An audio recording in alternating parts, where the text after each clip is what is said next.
Assalamualaikum warahmatullahi wabarakatuh.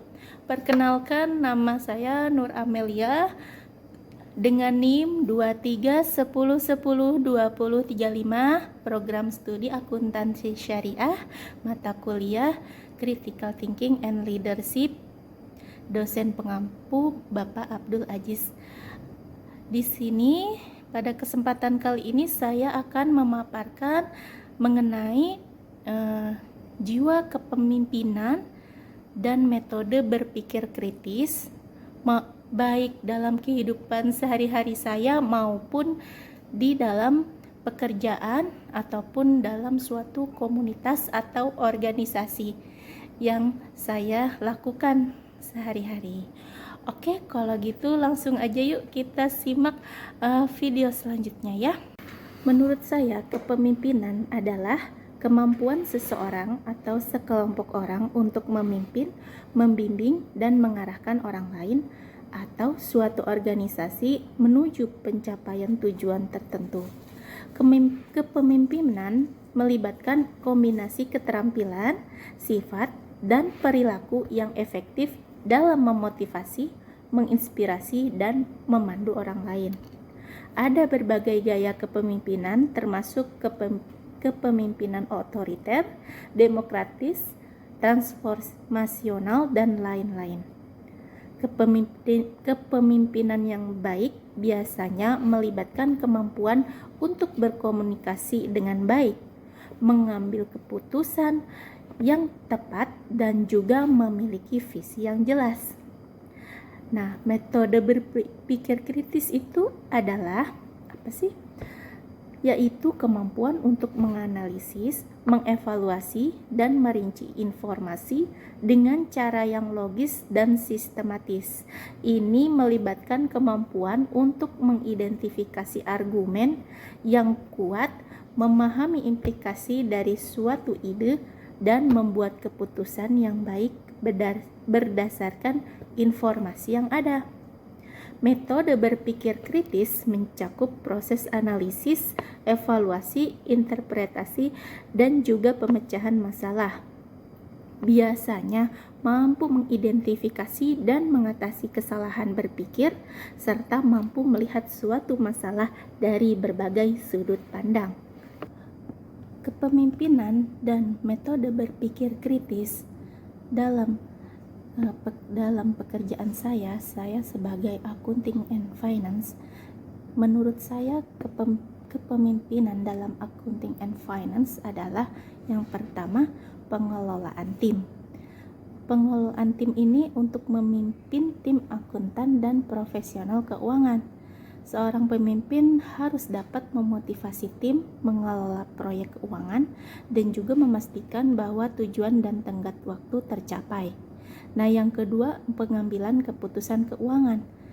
Seringkali harus membuat keputusan finansial penting seperti investasi, pembiayaan, atau strategi pajak. Nah, yang ketiga adalah ketelitian dan integritas. Pemimpin harus menunjukkan tingkat ketelitian yang tinggi dalam analisis keuangan dan pelaporan. Nah, kalau berpikir kritis dalam accounting and finance, menurut saya yang pertama adalah analisis data. Keuangan harus mampu menganalisis data keuangan dengan seksama mungkin mereka untuk mengidentifikasi tren, masalah potensial, dan juga peluang bisnis dari data keuangan yang ada. Yang kedua, pemecahan masalah. Dalam situasi kompleks, kemampuan berpikir kritis membantu profesional accounting and finance untuk mengatasi masalah dengan cara yang logis dan efektif. Nah, yang ketiga itu evaluasi risiko. Berpikir kritis dalam evaluasi risiko finansial. Ini perlu mempertimbangkan konsekuensi potensial dari keputusan keuangan dan membuat keputusan berdasarkan analisis risiko yang cermat. Berikut tentang saya, nama saya Nur Amelia, usia saya baru 32 tahun. Alhamdulillah, status sudah menikah, anak saya 1, domisili tinggal di Bogor. Riwayat pendidikan saya lulus SD tahun 2003, lulus SMP 2006, lulus SMA 2009, lulus D3 tahun 2015 di Stay Taskia, dan sampai saat ini saya masih kuliah di IAI Taskia. Ini tentang saya, menurut orang saya itu humoris, kurang pede, introvert, dan saya memang suka berhitung dengan angka. Aktivitas saya saya juga sebagai ibu, sebagai istri, sebagai anak. Saya mengurus rumah tangga, kemudian saya juga bekerja di sebuah perusahaan swasta. Kemudian saya juga punya komunitas di luar pekerjaan, dan saya juga masih kuliah hingga saat ini. Berikut adalah beberapa komunitas. Yang pertama, saya saat ini masih belajar tahsin Al-Quran di rumah tahsin As-Sayyidah Aisyah. Ini secara online. Yang kedua, saya mengikuti komunitas pengajian di Majelis Taklim As-Solihat. Saya juga aktif mengikuti kegiatan dan saya diamanahi untuk memegang keuangannya dana anak yatim. Lalu yang ketiga, saya belajar agama di HSI online. Kemudian yang keempat, saya punya komunitas di Masjid Al-Ikhlas Julamal. Kemudian selanjutnya saya juga punya komunitas alumni sekolah SD, SMP, SMA, dan juga alumni Tazkiyah.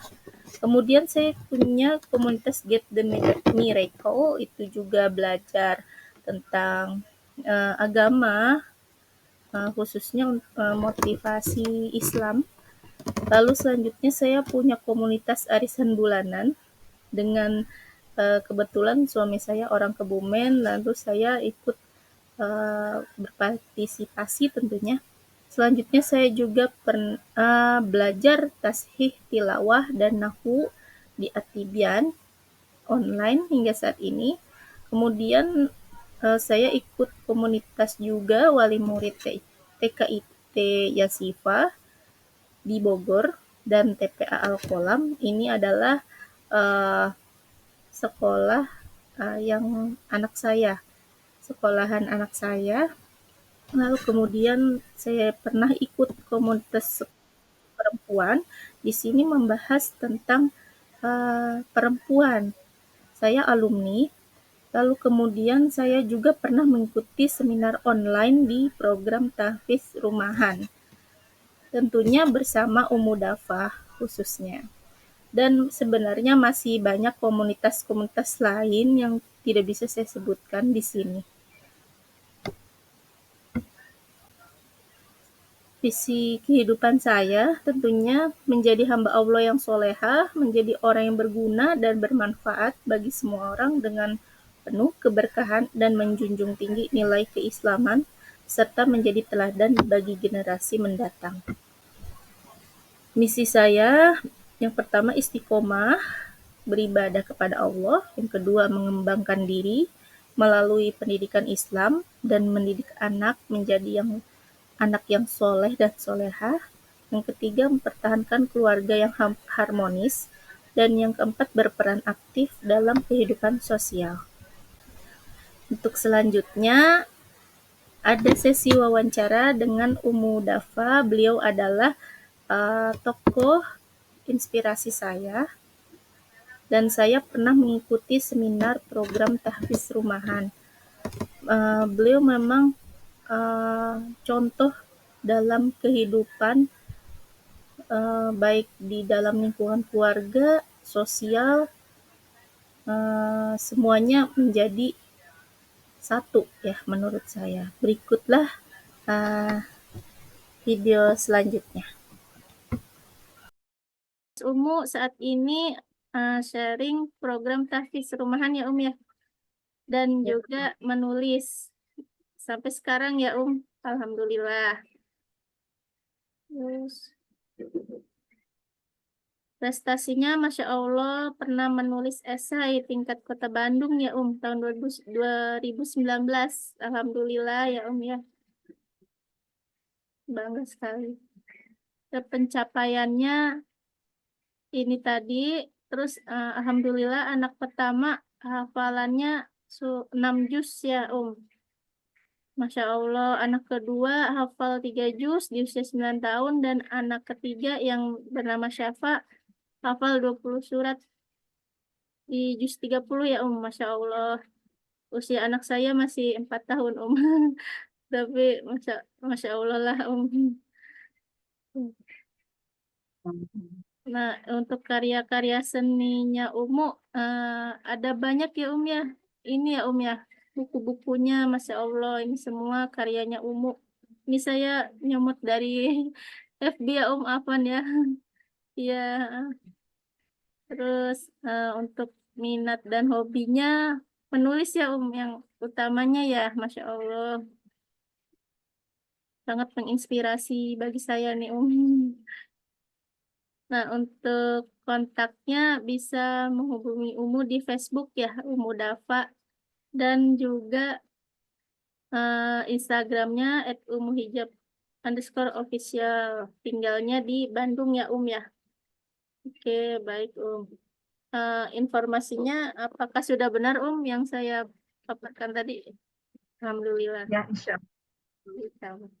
Oke langsung saja kita wawancara ya Sudah siap Insya Allah. Allah. Oke. Bismillahirrahmanirrahim. Pertanyaan yang pertama.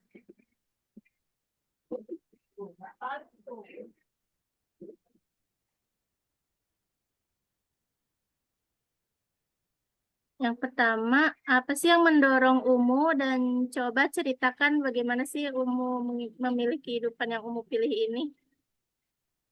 Silakan Pada saya untuk cara Masya Allah. Dan untuk pertanyaan pertama, Afwan, suaranya kecil oh maafkan, sudah terdengar sudah masih ya. Baik, sebelumnya saya ucapkan jazakillah kepada Amelia yang sedang memberikan kesempatan kepada saya untuk menjadi narasumber dalam sharing malam hari ini. Jadi untuk pertanyaan pertama, yang mendorong saya untuk memiliki kehidupan saat ini adalah, jadi alhamdulillah qadarullah saat ini saya full di rumah ya, jadi bekerja di rumah, mengurus rumah tangga dan sebagainya. Kemudian saya pun diamanahkan 3 orang anak, 1 putra dan 2 orang putri.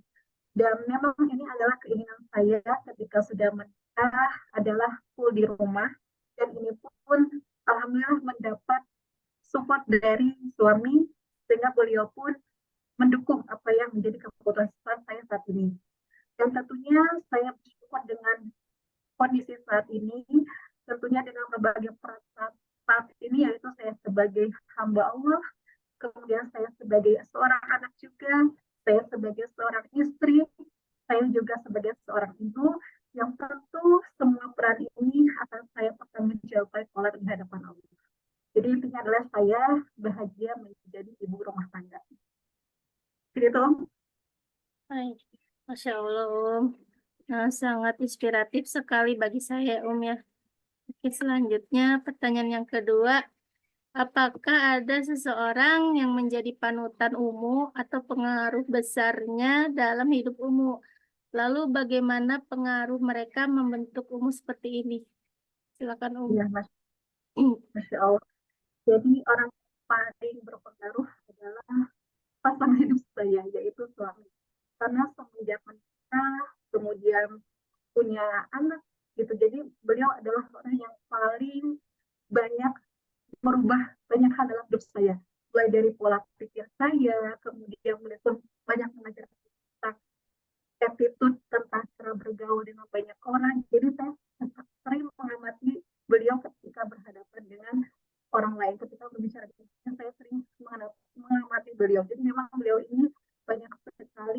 merubah pola pikir dalam hidup saya, dan juga beliau sangat mensupport apapun yang saya lakukan saat ini, bahkan beliau selalu memberikan ruang untuk saya tetap berkarya.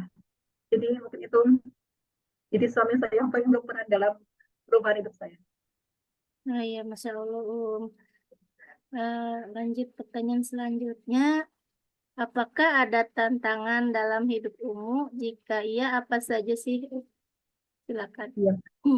Tentunya yang namanya hidup akan selalu diuji, akan selalu ada tantangannya. Karena iman itu akan selalu diuji. Jadi tantangan terbesar saya adalah bagaimana setiap hari saya bisa semakin mengenal Tuhan saya, bisa mengenal roh saya. Itu tantangan terbesar saya. Kemudian bagaimana saya bisa mengenal diri saya sendiri dan juga bisa mengalahkan segala hal yang membuat saya tidak bisa terkekang, seperti misalnya ini saya tidak percaya diri dan sebagainya. Jadi itu tantangan terbesarnya dalam kehidupan saya. Iya. Masya Allah, untuk pertanyaan selanjutnya, bagaimana sih cara mengatasi tantangan besar atau kegagalan dalam hidup? Silakan, Jadi sampai saat ini yang saya yakini bahwa kita hidup ini sudah diatur oleh Allah. Jadi kita hanya seorang pemain yang menjalankan skenario-nya Allah. Ya, jadi bagaimana kita ini tugasnya adalah memainkan peran sesuai dengan kehendak yang Allah sudah rancang kayak gitu. Nah, jadi saat kita temui hal bahagia, hal sedih, hal kecewa, maka solusinya adalah kembalikan kepada Allah. Maka dengan begitu, insya Allah kita bisa menghadapi kehidupan ini dengan sebaik-baiknya. Ayo. Mohon maaf, di sini suaranya agak putus-putus ya, ya. Iya. Ya, karena sudah ini mungkin sinyal ya. Oh gitu. Nggak apa-apa sih, Perlu diulang lagi? Nggak usah deh, lanjut aja ya. Iya, baik. Ya. Nah, yang kelima, apa sih yang pelajari dari pengalaman tersebut? Silakan. Ya, Masya Allah. Jadi banyak pembelajaran dalam kehidupan saya, yang terutama yang berkaitan dengan tauhid. Saya banyak belajar tentang tauhid dan bagaimana saya menyerahkan seluruh urusan saya kepada Allah. Itu saya banyak pelajari semua itu.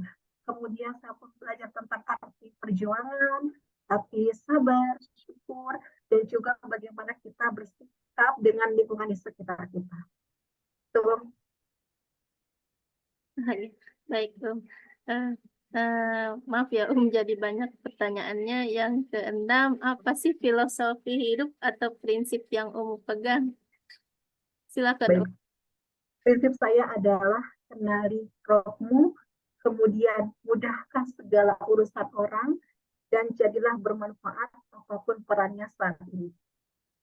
Masya Allah. Gitu. Prinsipnya bagus sekali. Oke, yang ketujuh, apa sih keberhasilan terbesar baik dalam karir maupun kehidupan pribadi? Terus bagaimana bisa mencapainya itu? Silakan, Baik, sebenarnya yang terbesar dalam kehidupan saya adalah tadi bagaimana saya semakin hari itu semakin kenal dengan Allah, semakin takut dengan Allah. Karena apapun pencapaian dunia saya itu adalah karena rahmatnya Allah, karena pertolongannya Allah. Jadi saya ya hanya menjalankan apa yang menjadi skenario Allah saja. Jadi apapun itu, maka pencapaian terbesar saya adalah ketika saya semakin kenal dan semakin takut kepada Allah. Gitu. Oke, selanjutnya, bagaimana mengatasi rasa takut atau keraguan diri dalam menghadapi tantangan baru atau situasi yang sulit? Silakan. Tentu yang pertama adalah berbanyak doa ya, minta petunjuk kepada Allah, serahkan semuanya kepada Allah dulu, kembalikan kepada Allah.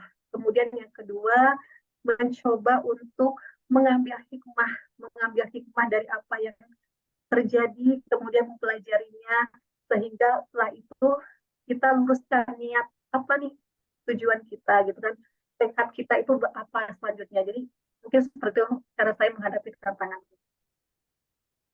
Ya, ya. Selanjutnya, apakah ada momen krusial dalam hidup Umu yang merubah pandangan atau arah secara signifikan, Om? Ya, tadi momennya adalah ketika saya menjadi seorang istri dan seorang ibu, itu paling merubah pola pikir saya, merubah kehidupan saya. Jadi saya banyak terinspirasi dari suami dan juga anak-anak. Begitu. Oke, baik, Om. Oke. Selanjutnya, apakah ada organisasi yang Umu ikuti dalam kehidupan Umu? Organisasi atau komunitas? Kalau ada, apa saja sih, Ya, jadi untuk saat ini memang saya fokus di rumah. Jadi untuk komunitas di luar itu hampir tidak ada. Cuma saya aktif di komite SDT itu aja sih. Di Oh, komite SDT. komunitasnya, maaf, apa? Komite SD Darut Tauhid. Oh, iya, iya, tahu. Ya, ya. Ah, iya, iya. Hari-hari lebih banyak di rumah sih. Oh, gitu. Oke. Selanjutnya, bagaimana sih umum melibatkan diri dalam pemberdayaan atau berkontribusi pada organisasi atau komunitas atau masyarakat sekitar umum? Akan. Ya, tadi kan saya itu ya. Jadi kita punya maksimalkan peran saya yang dapat amanah sebagai sekretaris di komite gitu. Nah, jadi mungkin untuk sekarang memang saya fokusnya di rumah karena tapi kemungkinan mungkin kalau anak sudah kuliah atau misalnya sudah SMA dan sebagainya, saya bisa ambil peran di masyarakat lebih jauh lagi. Jadi sekarang lebih fokus ke rumah dulu saja dan juga anak-anak. Iya. Yang selanjutnya, bagaimana sih cara menjaga keseimbangan antara pekerjaan dan kehidupan pribadi? Ya, intinya adalah ada pada manajemen waktu dan juga skala prioritas. Jadi untuk prioritas saat ini adalah menjadi istri yang sebaik-baiknya istri dan juga seorang ibu dengan sebaik-baiknya seorang ibu. Jadi itu. Gitu. Selanjutnya, apakah ada nilai atau kepercayaan tertentu yang sangat penting bagi Umu dalam membuat keputusan atau menjalani kehidupan sehari-hari? Ya, jadi ada nilai pertama yang penting adalah tentang tauhid, kemudian akhlak dan juga komitmen. Tiga itu. Insya Allah. Terus selanjutnya, ada nggak sih saran atau nasihat terbaik yang pernah terima dan apakah itu pengaruh terhadap Ya, jadi guru saya itu pernah berpesan, kata beliau, sedikitlah bicara. Jangan bicara jika itu bukan sebuah kebaikan. Boleh banyak bicara jika itu adalah zikir dan kebenaran yang harus disampaikan. Jadi itu yang paling berpesan sehingga saya bisa memanage apa yang saya katakan, yang sampaikan gitu. Terus visi misi umum itu apa sih di dalam kehidupan?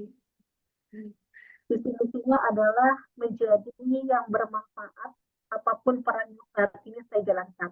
Jadi saat ini saya sebagai hamba, maka berusaha sebaik-baiknya seorang hamba. Saat ini saya sebagai seorang anak, maka jadilah sebaik-baiknya seorang anak. Saya sebagai seorang istri, maka jadilah sebaik-baiknya seorang istri. Dan saya seorang ibu, maka jadilah sebaik-baiknya seorang ibu. Dan yang terakhir adalah bagaimana saya mempersiapkan akhir hidup yang baik. Gitu. Masya Allah. Dan selanjutnya, apa proyek atau inisiatif yang saat ini fokuskan? Terus mengapa itu penting bagi Ya, jadi saat ini memang saya fokus pada sharing program praktis rumahan ya. Jadi intinya saya ingin berbagi manfaat, berbagi inspirasi kepada banyak orang gitu bahwa program praktis rumahan ini siapapun bisa menjalankannya gitu dan ini mudah asal ada kemauan yang kuat gitu. Dan kenapa ini saya galakkan atau saya sering sharingkan tentang program praktis rumahan ini kita ini harus mendekat kepada Al-Quran. Karena Al-Quran adalah rahmat dan juga petunjuk yang dengan Al-Quran ini insya Allah kita akan semakin mengenal siapa Rob kita. Gitu. Kira-kira ada rencana untuk menulis buku lagi nggak, Insya Allah ada di tahun ini. Insya Insya Allah. Allah. Iya, sedang Dalam proses. waktu dekat ya, Om ya. Iya. Selanjutnya, apakah ada hal-hal tertentu yang Umu lakukan secara khusus untuk memelihara kreativitas dan inspirasi dalam kehidupan sehari-hari? Itu yang terpenting adalah menjaga ruhiyah kita, ya, menjaga hubungan baik kita dengan Allah. Jadi saya dengan memperbanyak sholat sunnah, kemudian memperbanyak tilawah, kemudian juga banyak membaca buku.